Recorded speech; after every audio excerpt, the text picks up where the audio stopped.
Sir जी, मैं अपनी army duty में एक बार बंगाल के सिल्लीगुड़ी शहर में था, जो कि एनजेपी रेलवे स्टेशन से कनेक्ट है। सिल्लीगुड़ी के जंगल में बंगला, उधर हमारा इंजीनियर डेट था, वहाँ पे मैं ड्यूटी में था।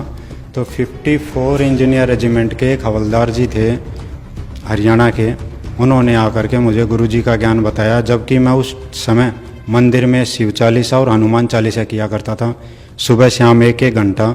और तब उनकी आरती मैंने सुनी। तो मैं ईसापुर गांव से बिलोंग करता हूं। हमारे यहाँ पे संत गरीबदास जी महाराज जी की मानता थी।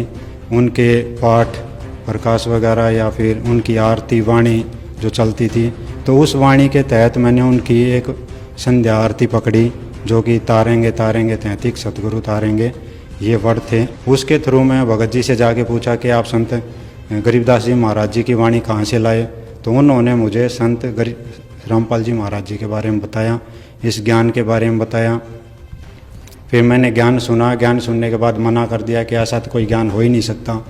फिर उन्होंने ठोस जोर तरीके से दे करके मुझे बताया कि अगर संत रामपाल जी महाराज ये बात बोलते हैं और आप नहीं मानते, तो सोच लो संत गरीबदास जी महाराज भी सारे झूठे हैं, क्योंकि सारे ग्रंथ वगैरह ये सब संत गरीबदास जी महाराज जी ने छुड़ानी वाले ने लिखे थे, और हम उनकी मान्यता में तकरीबन 8 पीढ़ी से लगे हुए थे। तो इस वजह से फिर मैंने संत रामपाल जी महाराज का एक मेमोरी कार्ड उन भगत जी से, रमेश भगत जी से लिया, और मैंने 2 बार उनको सुना। सुनने के बाद में फिर एक ठोस निर्णय किया कि जो संत रामपाल जी महाराज बताते हैं कि भाई यजुर्वेद के अध्याय नंबर ये है, मंत्र नंबर ये है, सूक्त नंबर ये है, मंत्र नंबर ये है, आप चाहो तो खोल के पढ़ लो।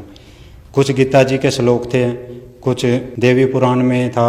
तो ये सारे कुछ धीरे धीरे मंदिर में हम जाते थे, मंदिर में ये किताबें वगैरह रखी रहती थी, तो वहाँ पे हमने चेक वगैरह करके थोड़ा बहुत मिलाने के बाद में 6 अप्रैल 2012 को ही मैंने संत रामपाल जी महाराज से सतलोक आश्रम बरवाड़ा में जाकर के नाम दीक्षा प्राप्त की। सर, संत रामपाल जी महाराज से आपने 2012 में नाम दीक्षा ली, तो क्या संत रामपाल जी महाराज से नाम दीक्षा लेने के बाद आपको कोई लाभ प्राप्त हुए?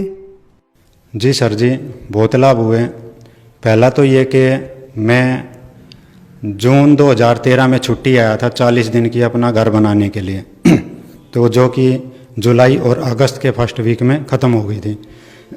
फिर मैंने छुट्टी बढ़वाने की 20 दिन की रिक्वेस्ट किया अपने कंपनी कमांडर से। उस समय मैं आरआर में था, आरआर में ड्यूटी कर रहा था, आरआर से छुट्टी आया था, तो उन्होंने छुट्टी बढ़ाने के लिए मना कर दिया। फिर मेरे घर का दरवाज़ा नहीं लगा था, मेन गेट नहीं लगा था, हम पड़ोसी के घर पर रह रहे थे। घर में अभी लिपाई वगैरह चल रही थी, प्लास्टर वगैरह।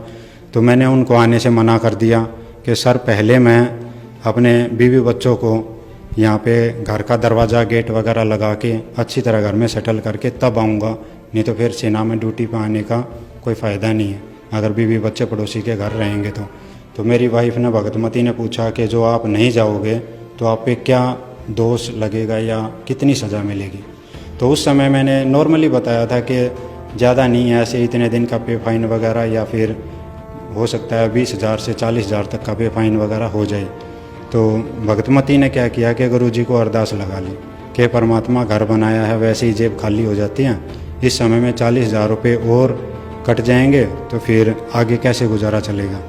तो वहाँ पे फिर मैंने भी भगतमती को देखकर परमात्मा से अरदास की कि मालिक, मैं आपके ज्ञान को देख कर आपकी शरण में आया था, और मैं झटका देखना चाह रहा हूँ परमात्मा कि आर्मी का एक रजिस्टर्ड डॉक्यूमेंट होता है जिसमें OSL लिख दिया तो लिख दिया, किसी की हिम्मत नहीं कि उस डॉक्यूमेंट को कोई काट पीट कर दे। परमात्मा मेरे को बचा लो, मेरे को सज़ा नहीं होनी चाहिए, बाकी जो करना मालिक आप करो। ये अरदास करके 70वें दिन मेरा OSL का चल रहा था।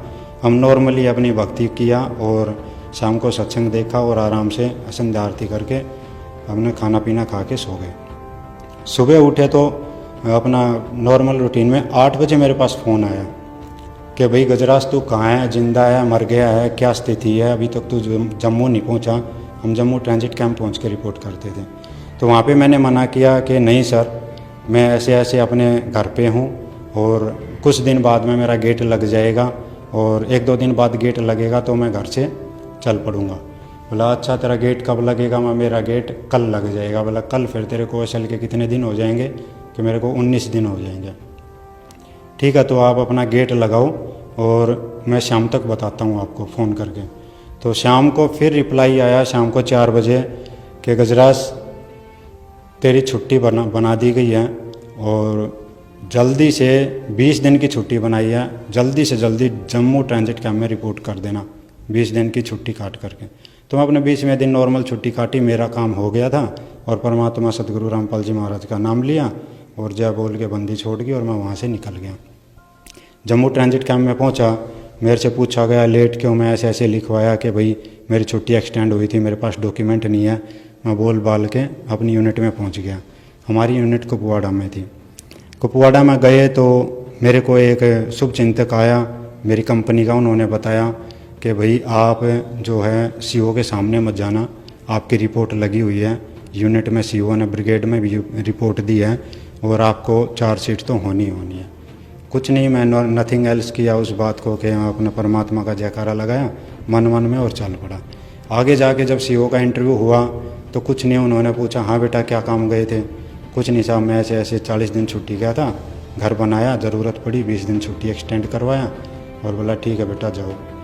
तो सर जी जो मेरे को सज़ा मिलनी थी, मेरी चार्जशीट होनी थी, वहाँ पे संत रामपाल जी महाराज जी की दया से मेरे को इतना बड़ा लाभ मिला कि वहाँ पे मुझे किसी ने यूनिट वालों ने फिर बाद में टोका भी नहीं कि आप लेट क्यों हुए, ऐसा क्यों हुआ।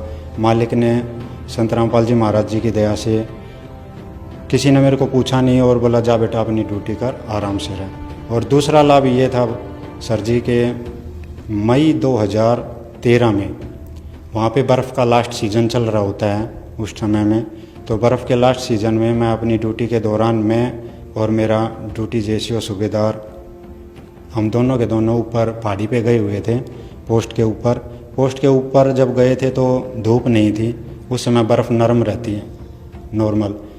तो ऊपर जा कर के धूप आ गई, धूप आने के बाद में बर्फ़ पिघल गई, बर्फ़ पिघलने के बाद में फिर दोबारा बादल आ गए तो बर्फ़ चिकनी हो जाती है।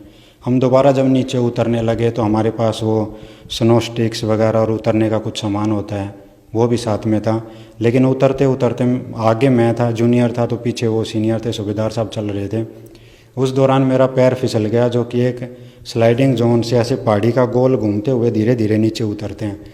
तो नीचे उतरते समय मेरा पैर फिसल गया और मैं नीचे गिर गया। तकरीबन 30-40 फीट तक मैंने भी कोशिश किया, पहले हाथों के पंजों से स्क्रैच वगैरह करके कहीं रुक जाऊं, एडी से कि मैं रुक जाऊं, लेकिन नहीं रुक पाया।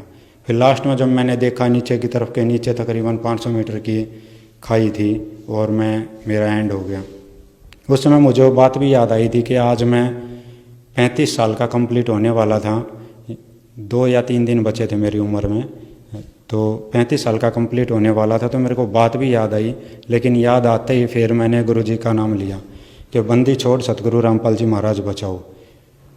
यकीन मानना सर जी कि इतना जल्दी तो कोई डिस्क ब्रेक वाला भी नहीं रोक पाएगा जितना जल्दी मेरे संत रामपाल जी महाराज परमात्मा स्वरूप ने मुझे बचाया।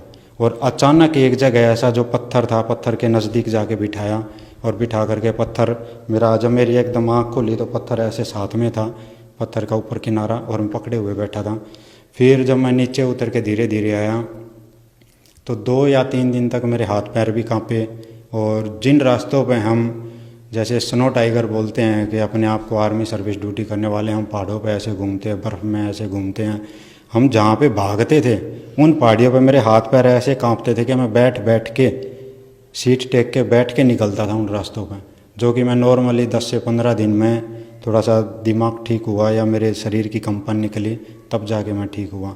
और इसका सबसे बड़ा फ़ायदा ये भी था दूसरा। और तीसरा ये कि जो मेरे साथ में पोस्ट पे थे, जो जवान रहते थे, एक सूबेदार साहब रहते थे, जब मैं अपनी सुबह की संध्या आरती और शाम की संध्या आरती वगैरह करता था तो बोलते थे अरे वो रामपाल वाला फिर शुरू हो गया, रामपाल वाला फिर शुरू हो गया, यानी जो भी कुछ अपने कमेंट हैं वो कमेंट वगैरह करते रहते थे। लेकिन ये जब बात उन्होंने सूबेदार साहब ने अपने मुंह से बताई कि भाई ये तो जवान गिर गया था, और इन्होंने मेरे सामने संत रामपाल जी महाराज जी बचाओ का नारा लगाया, ज़ोर से चिल्लाया, उसके बाद में मैंने खुद देखा कि ये खुद रुक गया। इसके आगे पीछे कोई सपोर्ट नहीं थी कि अचानक कैसे रुक गया, मैं आज तक ताज्जुब में हूँ। और उसी बात को मद्देनज़र रखते हुए सारे जवानों ने मुझसे कमेंट करना भी बंद कर दिया था कि भाई हम तो इसके गुरुजी को मान गए, इसका गुरुजी का नाम लेते ही ये बच गया, नहीं तो ये मान लो कि 450-500 मीटर की हाइट से गिरना तो मेरी हड्डियाँ चुगनी पड़ जाती या फिर बॉडी किसी काम की नहीं थी। अब सबसे बड़े फ़ायदे ये 3 हुए सर जी। सर, आपने बताया कि आप आर्मी में एक्स सर्विसमैन हैं और जब आपने संत रामपाल जी महाराज से नाम दीक्षा ली, उसके बाद संत रामपाल जी की दया से आपको जीवन दान मिला। आप 500 मीटर ऊंची पहाड़ी से गिर गए थे और कोई सपोर्ट नहीं था। उसके बावजूद संत रामपाल जी का नारा लगाने के बाद आपको संत रामपाल जी ने बचा लिया। तो जो श्रद्धालु आपको सुन रहे हैं, आप उन्हें क्या संदेश देना चाहेंगे? सभी से मैं ये प्रार्थना करना चाहूँगा कि संत रामपाल जी महाराज का सत्संग सुने, इनकी शरण में आए, नामदान लें और अपने जीवन का कल्याण करवाएं। सर, संत रामपाल जी महाराज से नाम दीक्षा कैसे ले सकते हैं? बिल्कुल आसान है सर जी कि आप यूट्यूब पे सर्च मारो, संत रामपाल जी आ जाएंगे। आप गूगल पे सर्च मारो, संत रामपाल जी आ जाएंगे। आप टीवी चैनल देखो, आज 13 चैनल पे संत रामपाल जी महाराज जी का सत्संग आ रहा है, तो आप वहाँ पे देखो। बाकी एक संत रामपाल जी महाराज जी का जब भी सत्संग चल रहा होगा टीवी पे, तो वहाँ पे नीचे एक स्लाइड चलती है, उस स्लाइड में आश्रम के नंबर चलते हैं। आप उन नंबरों पे कॉल करो और बाकी साइड पे भी नंबर मिल जाएंगे। आप उन नंबरों पे कॉल करो, कॉल करके पूछो कि आपके शहर में, सिटी में, गांव में, देहात में, जहाँ भी नज़दीक आप अपने एड्रेस हैं, वहाँ पे संत रामपाल जी महाराज जी का नामदान केंद्र खुला हुआ है। आप अपने नज़दीक के नामदान केंद्र पर जाएं और वहाँ पे नामदान लेके अपने जीवन का कल्याण करवाएं। धन्यवाद सर। अच्छा है जी।